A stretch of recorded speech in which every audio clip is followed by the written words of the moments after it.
Арма қазағым, арың барма қазағым. Жаңа мен Жаң Ахмадияровтың парақшасында көрдім. Бір Астанада таксиге бір қыз отырыпты, анасымен бірге, және таксист олардан жасырынып, жаңағы мастурбация жасаған екен, жаңағы қыздың бетіне айнадан қарай беріп, соны байқап қалған қыз оны видеоға түсірген, сосын арызданған.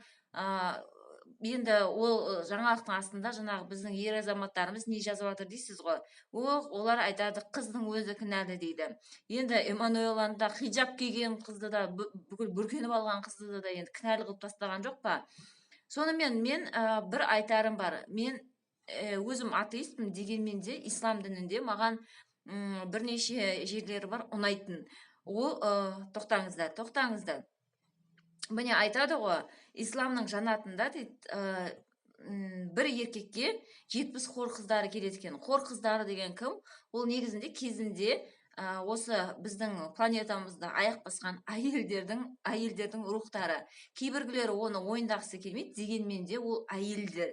Яғни математикалық расчет жасасақ, соңында исламның жанатында 98% тұрғыны ол кім? Ол әйелдер болады, қатындар болады.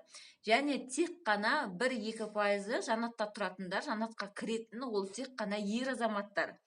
Ал енді біреу-екеуі ғана жанатта болатын болса, ер азаматтың 1-2%, қалған 99-98% ер азаматтың қайда?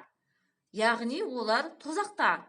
Және ол статистика 98% деген еркек азамат ислам дінінде тозаққа түседі дегені, ол біздің әлем бетіндегі статистикамен өте сәйкес келеді. Себебі түрмелерде 98%, 99% түрмеге түскен түрмедегі адамдар, олар ер азаматтар болады.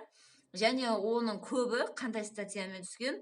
Зорлық-зомбылық, үй зорлығы, педофилия сияқты статьялармен көбіне, наркобизнестермен айналысып неғылғанда лидерде де бар. Дегенмен де 98% ер азамат түрмеде неғылатын.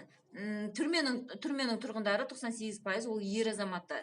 Және тозаққа ислам дінінің несі бойынша кететін 98% ол ер азамат. Сондықтан жігіттер, ойланыңыздар, қазірден бастап ойлана беріңіздер.